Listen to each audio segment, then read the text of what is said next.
everybody, welcome back to my YouTube channel. In my first video, which I encourage you to go watch, I give a little routine that I made for a friend to give you ideas, on how to work out with EDS and things that you should and shouldn't do and that sort of thing. I'm going to break that apart in my next videos and just kind of describe to you, help explain to you why I do the exercises that I do and how they might help you. So one of the things you'll hear me talk about in my videos, and you will see exercises based on these this intent, is I talk a lot about proprioception. If you have Ehlers Danlos Syndrome, it is very likely that you struggle with proprioception. It is very common for people with EDS to have an issue with proprioception, and this is one of the reasons why we get injured so much. Proprioception. So it's not just about weak ligaments and joints and, I just sprain easily or I sublux easily. We also have a problem with knowing where our body is in space, and as we moving in ways that are contained and controlled and aware of where we are. And that's what proprioception is about. It's about knowing, having your brain connect with your body and control your movements such that you move the way you intend, even when you're not actively thinking about it, when you're just walking down the street and you're moving, that your body has been trained to move well and in coordination and connection in such a way that you're not going to get injured. That's proprioception. Why do people with EDS have such a problem with proprioception? Well, there may be more reasons, but here are some of the ones that researchers that I have read have theorized. This is a list of where in your body the receptors that communicate with your brain, and your inner ear helps with this as well. These are where those receptors are located. So your brain doesn't just tell your body to move. Your brain interprets signals from locations in your body about how you're moving, and there's a communication that goes back and forth. If you have a problem, if your joints, muscles, tendons, and skin are weak and they're not working properly, you're going to have a problem with moving well and with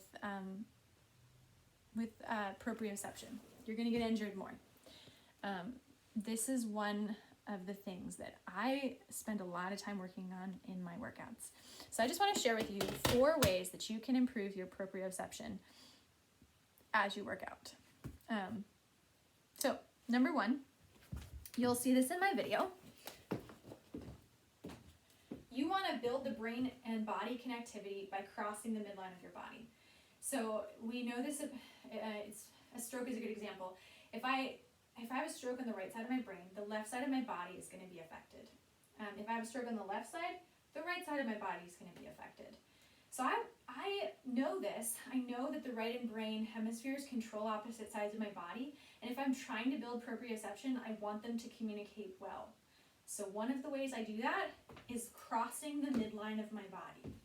However I'm doing it, I want my brain and my body to connect and communicate across those hemispheres, and I want to build those neural connections so that they're strong and healthy and good. And I'm getting hurt less. That's the goal. So number 1, crossing the midline of your body, and you'll see that in my workout. Number 2, I want to build balance. Balance exercises anywhere where I can throw them in there are going to help my body be better, my brain be better where my body is in space, and move with intention and control and preventing injuries. So 1, cross midline of body. 2, balance. 3, I want to sequence things.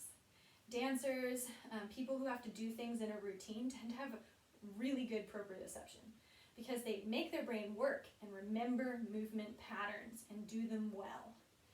So if I can sequence, if I can say, okay, we're going to do this, cross midline of our body is in there, but then we're going to throw it into this, and then we're going to go back again, and then we're going to go back again.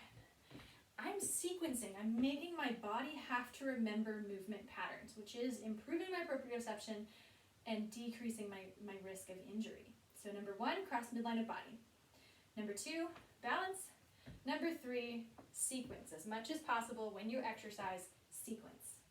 And number 4, building muscle. Now, with EDS, and we'll talk about this in another video, your muscle building process is going to look different from somebody who doesn't have EDS. I studied this in personal training. I learned how to create workout routines for people, and they stopped working for me. I got injured. If I increase my load the way that someone without EDS increases their load, I'm going to get hurt more.